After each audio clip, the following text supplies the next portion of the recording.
ಮಹಾರಾಣಿ, ಈ ಒಡವೆಗಳನ್ನು ನಿಮ್ಮ ಮಗಳಿಗೋಸ್ಕರನೇ ವಿಶೇಷವಾಗಿ ವಿನ್ಯಾಸ ಮಾಡಿ ಸಿದ್ಧಪಡಿಸಿದಂತಹವು. ಇಂತಹ ಒಡವೆಗಳನ್ನು ಯಾವ ರಾಜಕುಮಾರಿಯೂ ಹಾಕಿಕೊಂಡಿರಲಾರರು. ಸಾಕು ಸಾಕು, ಈ ಒಡವೆಗಳನ್ನು ನೀನು ಖುದ್ದಾಗಿ ಮಾಡಿಸಿ ತೆಗೆದುಕೊಂಡು ಬಂದಿದ್ದಿ ಎಂದು ಅವುಗಳನ್ನು ಸುಮ್ಮನೆ ಪ್ರಶಂಸಿಸಬೇಡ. ನನಗೇನೋ ಇವು ಸಾಮಾನ್ಯವಾಗಿಯೇ ಕಂಡು. ಮಹಾರಾಣಿ, ಇವು ನಿಜಕ್ಕೂ ಅಪರೂಪವಾದದ್ದು. ನೋಡು ಸಖಿ, ನನಗೆ ಬರೀ ಅಪರೂಪ ಅಷ್ಟೇ ಅಲ್ಲ, ಅವು ಅತ್ಯಂತ ಸುಂದರವೂ ಆಗಿರಬೇಕು. ನನ್ನ ಮಗಳು ಗುಣದಲ್ಲಿ ಹೇಗೆ ಅಪರೂಪಳೋ ಹಾಗೆ ಸೌಂದರ್ಯದಲ್ಲೂ ಅಪರೂಪಳೇ. ಅವಳ ಸೌಂದರ್ಯಕ್ಕೆ ತಕ್ಕ ಸೌಂದರ್ಯವು ಅವಳು ತೊಡುವ ಒಡವೆಗಳಲ್ಲಿ ಇರಬೇಕು ಎಂದು ನಾನು ಬಯಸುತ್ತೇನೆ. ಬೇರೆ ವಿನ್ಯಾಸದ ಒಡವೆಗಳನ್ನು ಮಾಡಿಸಿ ತೆಗೆದುಕೊಂಡು ಬಾ. ಇದ್ಯಾವುದು ಬೇಡ. ಮಹಾರಾಣಿ, ಇಂತಹ ಒಡವೆಗಳನ್ನು ಹಿಂದೊಮ್ಮೆ ರಾಜಕುಮಾರಿ ಸೀತೆಗೆ ತಂದಾಗ ಚೆನ್ನಾಗಿದೆ ಎಂದಿರಿ. ಈಗ ರಾಜಕುಮಾರಿ ಊರ್ಮಿಳೆಗೆ ಮಾತ್ರ ಬೇಡವೆನ್ನುತ್ತಿದ್ದೀರಿ. ನಿಮಗೆ ಸಾಕು ಮಗಳಾದ ಸೀತೆಗಿಂತ ಹೆತ್ತ ಮಗಳಾದ ಊರ್ಮಿಳೆಯ ಮೇಲೆಯೇ ಹೆಚ್ಚು ಪ್ರೀತಿಯಲ್ಲವೇ? ಇಲ್ಲ, ಹಾಗೇನೂ ಇಲ್ಲ. ನನಗೆ ಎಲ್ಲ ಮಕ್ಕಳ ಮೇಲೆಯೂ ಸಮಾನವಾದ ಪ್ರೀತಿಯೇ ಇದೆ. ಹೆತ್ತ ಮಗಳು, ಸಾಕು ಮಗಳು ಎನ್ನುವ ಭೇದ ನನ್ನಲ್ಲಿಲ್ಲ.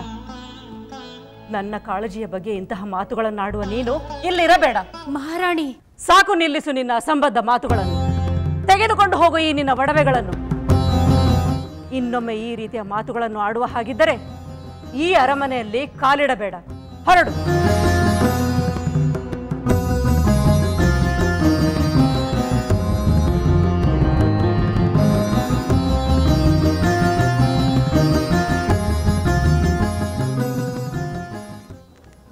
ಅಯ್ಯೋ ದೇವರೇ, ಎಂತಹ ನಿಂದನೆ ಕೇಳಿದೆ. ನಾನು ಎಂದಾದರೂ ನನ್ನ ಸೀತೆಗೆ ಭೇದ ಮಾಡುತ್ತೇನೆ? ಏಕೆ ಇವಳ ಬಾಯಲ್ಲಿ ಇಂತಹ ಮಾತು ಬಳಿಸಿದೆ?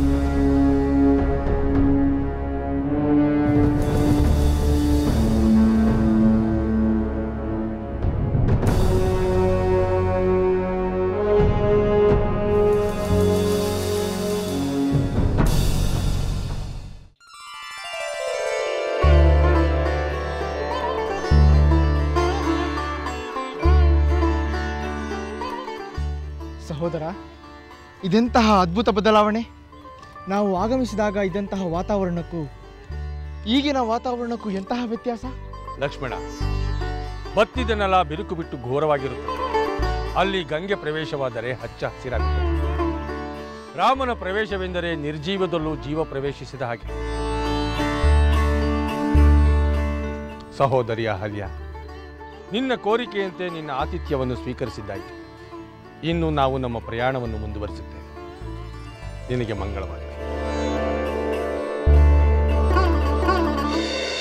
ಬ್ರಹ್ಮರ್ಷಿ ವಿಶ್ವಾಮಿತ್ರರಿಗೆ ನಮೋ ನಮಃ.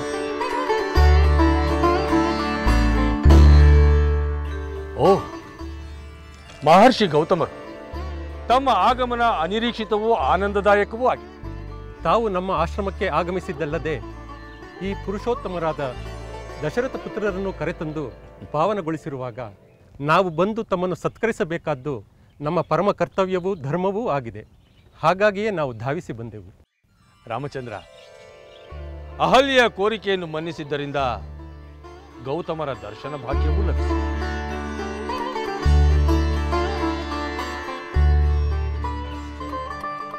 ಮಂಗಳವಾಗಲಿ.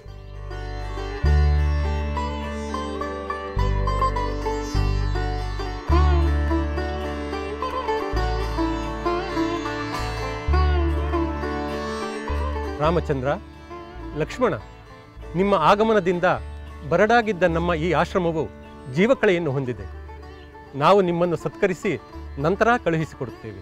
ರಾಮಚಂದ್ರ, ಮಹರ್ಷಿಗಳ ಕೋರಿಕೆಯನ್ನು ಈಡೇರಿಸುವುದು ನಮ್ಮ ಧರ್ಮ. ಆಗಲಿ. ಮುನಿಗಳ ಮಾತಿನಂತೆ ನಡೆಯುವುದು ನಮಗೆ ಶ್ರೇಯಸ್ಕರವೆಂದು ನನ್ನ ಭಾವನೆ.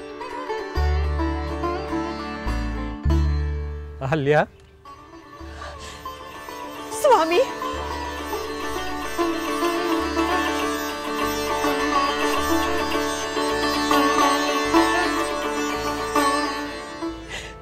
ಸ್ವಾಮಿ,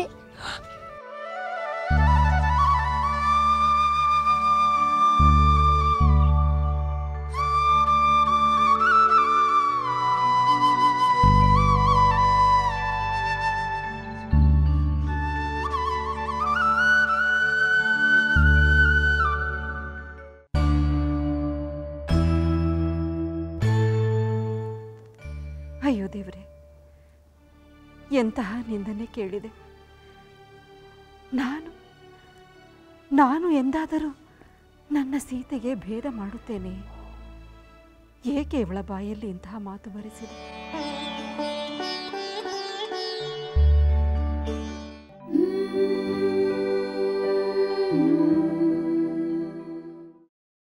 ಮಾತಾಶ್ರೀ. ಸೀತೆ ಮಗಳೇ, ನಾನೆಂದಾದರೂ ಊರ್ಮಿಳೆಗೆ ತೋರಿದ ಪ್ರೀತಿಗಿಂತ ಕಡಿಮೆ ಪ್ರೀತಿಯನ್ನು ನಿನಗೆ ತೋರಿದ್ದೇನೆ? ಮಾತಾಶ್ರೀ, ಹಾಗೆ ಹೇಳಿದವರು ನಿಮ್ಮ ಒಳ್ಳೆಯ ಗುಣದ ಅರಿವಿಲ್ಲದವರು. ಅಂತಹ ಮಾತಿಗೆ ನೀವು ಚಿಂತಿಸುವ ಅಗತ್ಯವೇ ಇಲ್ಲ. ಹಾಗಾದರೆ ನಾನೆಂದು ನಿನ್ನ ವಿಷಯದಲ್ಲಿ ಪಕ್ಷಪಾತ ಮಾಡಿಲ್ಲ ಅಲ್ಲವೇ? ಇಲ್ಲ ಮಾತಾಶ್ರೀ, ಇಲ್ಲ. ನೀವು ನನ್ನನ್ನು ಹಿರಿಯ ಮಗಳೆಂದು ಭಾವಿಸಿ ಹೆಚ್ಚಿನ ಪ್ರೀತಿಯನ್ನು ತೋರಿಸಿದ್ದೀರಿ. ನಾನು ಯಾವುದೇ ತಾಯಿಯ ಗರ್ಭದಲ್ಲಿ ಜನಿಸಿದರೂ ಇಷ್ಟೊಂದು ಪ್ರೀತಿಯನ್ನು ಪಡೆಯುತ್ತಿದ್ದೇನೋ ಇಲ್ಲವೋ, ಅದಕ್ಕಿಂತ ಹೆಚ್ಚಿನ ಪ್ರೀತಿಯನ್ನೇ ಪಡೆದಿದ್ದೇನೆ.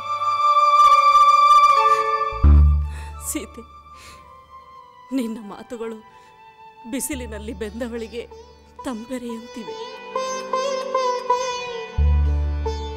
ನಿನ್ನ ಮಾತುಗಳು ಅನುಭವದಿಂದ, ಹೃದಯಾಂತರಾಳದಿಂದ ಬಂದ ಮಾತುಗಳಲ್ಲವೇ? ಅದರಲ್ಲಿ ಯಾವುದೇ ಸಂಶಯವಿಲ್ಲ ಮಾತಾಶ್ರೀ. ಈ ಅರಮನೆಯಲ್ಲಿ ತಂದೆ, ತಾಯಿ, ಸಹೋದರಿಯರ ಅನುಬಂಧದಲ್ಲಿ ಧೂಳಿನ ಕಣದಷ್ಟು ಕಲ್ಮಶವಿಲ್ಲದ ನಿರ್ಮಲವಾದ ಪ್ರೇಮವಿದೆ. ಈ ನಿನ್ನ ಭಾವನೆಯೇ ಇಲ್ಲಿ ಎಲ್ಲರ ಭಾವನೆಯೂ ಆಗಿದೆ. ನೀನು ಹೇಳಿದಂತೆ ಯಾರೋ ಒಬ್ಬರು ಯಾವುದೋ ದುರುದ್ದೇಶದಿಂದ ನಮ್ಮ ಪ್ರೇಮದಲ್ಲಿ ದೋಷವಿದ್ದಂತೆ ಕಂಡು ಮಾತನಾಡಿದರೆ ನಾನು ಅದಕ್ಕೆ ಚಿಂತಿಸುವುದಿಲ್ಲ. ನಾನು ಅದಕ್ಕೆ ಚಿಂತಿಸುವುದಿಲ್ಲ.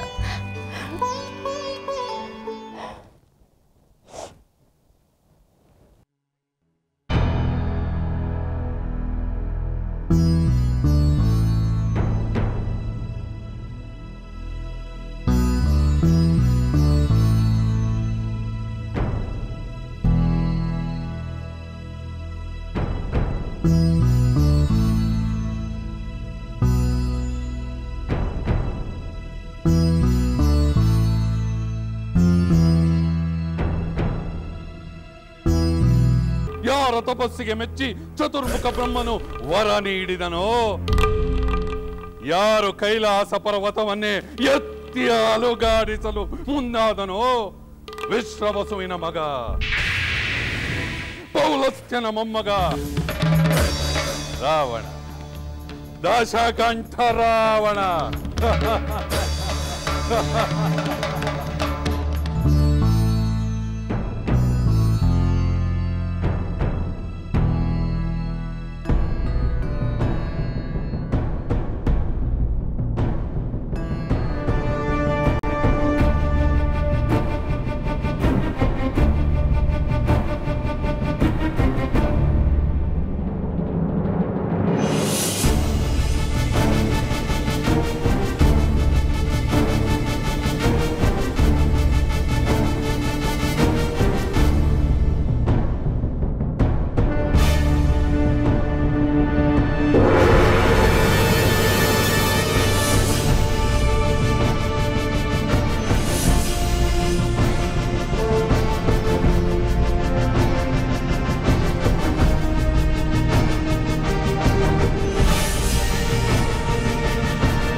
ನಮಗೆಲ್ಲ ಬೆಟ್ಟದಷ್ಟು ಭಾರ, ನಿನಗೆ ಮಾತ್ರ ಬಿದಿರಿನಷ್ಟು ಹಗುರ. ಈ ಬಿದಿರನ್ನು ಎತ್ತಲು ನೀನೇಕೆ ಬೆಟ್ಟದಂತೆ ಉರುಳಿರುವೆ?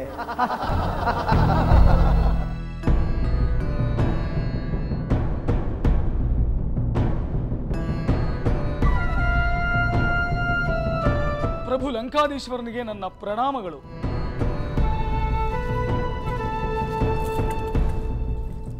ಹೇಳು ಮಾರೀಚ,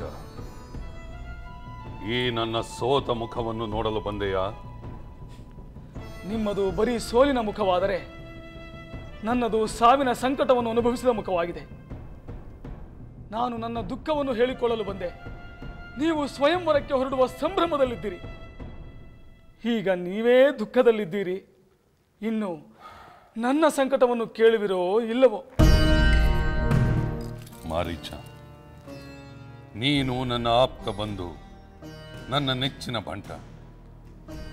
ನಿನ್ನ ದುಃಖವನ್ನು ಕೇಳುವುದು ನಮ್ಮ ಕರ್ತವ್ಯ. ಹೇಳು ಮಾರೀಚ, ಏನಾಯಿತು ಹೇಳು. ಪ್ರಭು, ವಿಶ್ವಾಮಿತ್ರ ಮುನಿ ಯಜ್ಞ ರಕ್ಷಣೆಗೆ ಅಯೋಧ್ಯೆಯಿಂದ ರಾಮ ಲಕ್ಷ್ಮಣನನ್ನು ಕರೆತಂದ ವಿಚಾರವನ್ನ ತಮಗೆ ತಿಳಿಸಿದ್ದೆ. ಆ ರಾಮ ಸಾಮಾನ್ಯನಲ್ಲವೆಂದು ಸಿದ್ಧವಾಯಿತು. ಏನಾಯಿತು? ಆ ರಾಮನ ಅಸಾಮಾನ್ಯ ಕಾರ್ಯಗಳೇನೆಂದು ತಿಳಿಸು. ನನ್ನ ತಾಯಿ ತಾಟಕಿಯನ್ನು ಕೊಂದಿದ್ದು, ಒಂದೇ ಅಸ್ತ್ರದಿಂದ ನನ್ನನ್ನು ಸಮುದ್ರದಲ್ಲಿ ಬೀಳುವಂತೆ ಮಾಡಿದ್ದು, ಒಂದೇ ಬಾಣದಿಂದ ಸುಬಾಹುವನ್ನು ಕೊಂದದ್ದು. ಅಂದರೆ ವಿಶ್ವಾಮಿತ್ರರ ಯಜ್ಞ ನೆರವೇರಿತೆ? ಹೌದು ಪ್ರಭು. ರಾಮನ ಬಾಣದ ಹೊಡೆತದ ಅನುಭವವನ್ನು ನೋಡಿದ ಮೇಲೆ ಯಜ್ಞ ತಡೆಯುವ ಶಕ್ತಿ ಇನ್ಯಾರಿಗೆ ತಾನೇ ಇರಲು ಸಾಧ್ಯ? ಪ್ರಭು, ವಿಶ್ವಾಮಿತ್ರರು ಯಜ್ಞವನ್ನು ಮುಗಿಸಿ ರಾಮ ಲಕ್ಷ್ಮಣರನ್ನು ಮಿಥಿಲೆಯ ಕಡೆಗೆ ಕರೆದೊಯ್ಯುತ್ತಿದ್ದಾರೆ. ಮಿಥಿಲೆ, ಮಿಥಿಲೆ, ಮಿಥಿಲೆ! ಆ ಹೆಸರನ್ನು ಕೇಳಿದರೆ ನನ್ನ ಮೈಯೆಲ್ಲ ಬೆಂಕಿಯಾಗುತ್ತದೆ. ಅಲ್ಲಿ ನನಗಾದ ಅಪಮಾನವನ್ನು ನೆನೆಸಿಕೊಂಡರೆ ನನ್ನ ಒಡಲ ಕಿಚ್ಚಿನಿಂದ ನನ್ನನ್ನೇ ಸುಡಬೇಕೆಂದೆನಿಸುತ್ತದೆ. ಪ್ರಭು, ಅದಕ್ಕೆ ಇದೇ ತಕ್ಕದಾದ ಸಮಯ.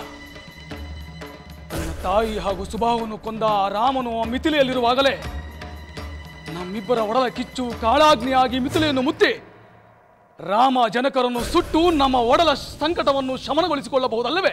ಮಾರೀಚ, ನಾವು ಮಿಥಿಲೆಗೆ ಮುತ್ತಿಗೆ ಹಾಕುವುದೇ, ದಶರಥ ಪುತ್ರ ರಾಮ ಹಾಗೂ ಜನಕ ಮಹಾರಾಜನೊಂದಿಗೆ ಯುದ್ಧ ಮಾಡುವುದೇ? ಸಾಮಾನ್ಯ ಮಾನವರೊಂದಿಗೆ ಯುದ್ಧ ಮಾಡುವುದು ನಮ್ಮ ಘನತೆ, ಗೌರವ, ಪ್ರತಿಷ್ಠೆಗಳಿಗೆ ತಕ್ಕುದಲ್ಲ. ಶಿವಧನಸ್ಸನ್ನು ಎತ್ತಲಾಗದ ಕೋಪಕ್ಕೆ ಮತ್ತೆ ಬಂದು ಯುದ್ಧ ಮಾಡಿದ ಎಂಬ ನಿಂದನೆಯನ್ನು ನಾನು ಸಹಿಸುವುದಿಲ್ಲ. ಹಾಗಾದರೆ ನಮಗಾದ ಸಂಕಟಕ್ಕೆ ಸುಮ್ಮನಿದ್ದು ಬಿಡುವುದೇ? ಇಲ್ಲ, ಸಂಕಟ ಕೊಟ್ಟವರಿಗೆ ಸಂಕಟ ಕೊಡಲೇಬೇಕು.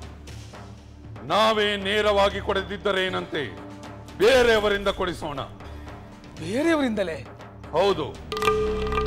ಜನಕನ ಸ್ವಯಂವರದಲ್ಲಿ ನನಗೆ ಅಪಮಾನವಾದಂತೆ ಇನ್ನೂ ಎಷ್ಟೋ ಜನ ರಾಜರುಗಳಿಗೆ ಆಗಿದೆ. ಅವರಿಗೂ ನಮ್ಮಂತೆ ಸಂಕಟವಿದೆ, ಸಿಟ್ಟಿದೆ.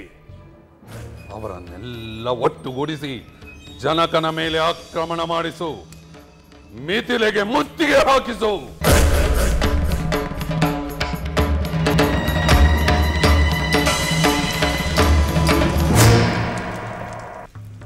ರಾಜಾದಿರಾಜರೇ, ತಮಗೆಲ್ಲರಿಗೂ ಈ ಸಭೆಗೆ ಸ್ವಾಗತ.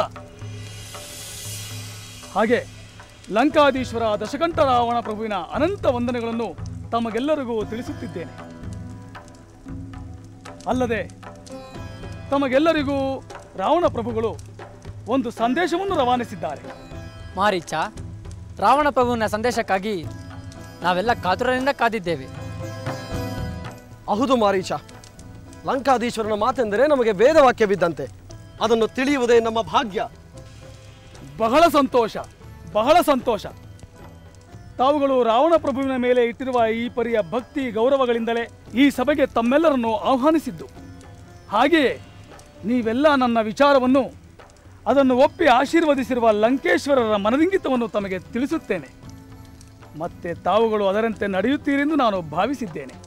ಅಗತ್ಯವಾಗಿ ಮಾರೀಚ, ರಾವಣನ ಮನದಿಂಗಿತದಂತೆ ನಡೆಯಲು ನಾವು ಸಿದ್ಧ. ಆದರೆ ಅರ್ಥವಾಯಿತು, ಅರ್ಥವಾಯಿತು. ತಮಗೆಲ್ಲರಿಗೂ ರಾವಣೇಶ್ವರರ ಬೆಂಬಲವು ಸದಾ ಇರಬೇಕು. ಹಾಗೆ ತಮ್ಮೆಲ್ಲ ಅಗತ್ಯತೆಗಳನ್ನು ಪೂರೈಸಬೇಕು. ಹೌದು, ಲಂಕಾಧಿಪತಿ ನಮಗೆ ಬೇಡಿದ್ದನ್ನು ನೀಡುತ್ತಾರೆ ಎಂದ ಮೇಲೆ ಅವರಿಗೆ ಬೇಡಿದ್ದನ್ನು ನಾವು ಮಾಡಲು ಸಿದ್ಧರಿದ್ದೇವೆ. ಅವರಿಗೆ ನಮ್ಮಿಂದ ಆಗಬೇಕಾದ್ದು ಏನೆಂದು ಹೇಳು ಮಾರೀಚ, ಹೇಳು. ಹೇಳುತ್ತೇನೆ ಮಹಾರಾಜ. ನಿಜ ಹೇಳಬೇಕೆಂದರೆ ನಿಮ್ಮಿಂದಾಗಲಿ ನನ್ನಿಂದಾಗಲಿ ಲಂಕೇಶ್ವರರಿಗೆ ಆಗಬೇಕಾದ್ದು ಏನೂ ಇಲ್ಲ. ಆದರೆ ನಿಮಗೆ ಜನಕನ ಆಸ್ಥಾನದಲ್ಲಿ ಆದ ಮೋಸ ವಂಚನೆಯಿಂದ ಸಂಕಟ ಪಡುತ್ತಿದ್ದೀರಿ. ಜನಕನ ಕೃತ್ರಿಮಕ್ಕೆ ಬಲಿಯಾಗಿ ನೋವನ್ನು ಅನುಭವಿಸುತ್ತಿದ್ದೀರಿ. ನಿಮಗೆಲ್ಲರಿಗೂ ಒಳ್ಳೆಯದಾಗಬೇಕು.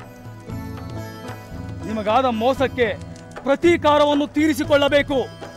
ನಮಗೆ ಅನ್ಯಾಯವಾಯಿತೆಂದು ನಾವು ಸೇಡು ತೀರಿಸಿಕೊಳ್ಳಬೇಕೇ? ಹೌದು. ಶಿವಧನಸ್ಸನ್ನು ನಿಮ್ಮಿಂದ ಎತ್ತಲು ಸಾಧ್ಯವಾಗದೇ ಇದ್ದಿದ್ದು ನಿಮ್ಮಗಳ ಪರಾಕ್ರಮದ ಕೊರತೆಯಿಂದಲ್ಲ, ಅದು ಆ ಜನಕನ ಕೃತ್ರಿಮ. ಮಾರೀಚ, ಅದರಲ್ಲಿ ಕೃತ್ರಿಮವೇನು? ಹೌದು, ಶಿವಧನಸ್ಸನ್ನು ಯಾರೂ ಎತ್ತಬಾರದೆಂದು ಆ ಜನಕ ಮಹಾರಾಜ ಅದರ ಸುತ್ತಲೂ ಮಾಯಾಜಾಲವನ್ನು ಸೃಷ್ಟಿಸಿದ್ದ.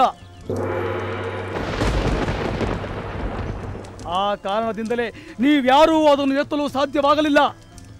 ಹಾಗಾದರೆ ಈ ಸ್ವಯಂವರವನ್ನು ಏರ್ಪಡಿಸಿ ನಮ್ಮನ್ನು ಇಲ್ಲಿ ಆಹ್ವಾನಿಸಿದ್ದು ಏಕೆ?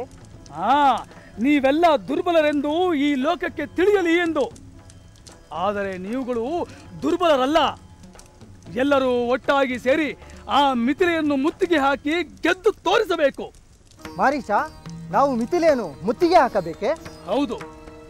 ಲಂಕೆಯು ನಿಮಗೆ ಬೇಕಾದ ಎಲ್ಲ ಸಹಾಯಗಳನ್ನು ಕೊಡುತ್ತದೆ. ಈಗ ಹೇಳಿ, ಮಿಥಿಲೆಯನ್ನು ಗೆದ್ದು ಸೇಡು ತೀರಿಸಿಕೊಳ್ಳುವಿರಾ? ರಾವಣ ಪ್ರಭುವಿನ ಕೃಪೆಗೆ ಪಾತ್ರರಾಗುವಿರಾ? ಮಾರೀಚ, ನಾವು ಮಿಥಿಲೆಯನ್ನ ಗೆಲ್ಲುತ್ತೇವೆ.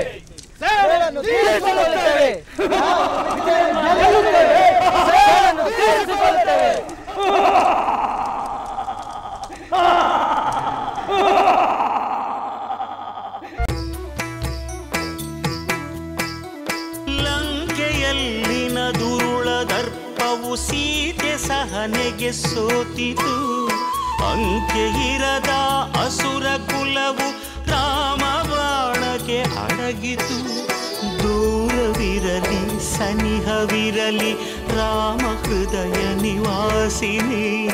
ಯುಗವು ಯುಗವು ಸಾಗಲಿ ಅಕಳಂಕ ಪ್ರೇಮ ಪ್ರಬೋಧಿನಿ.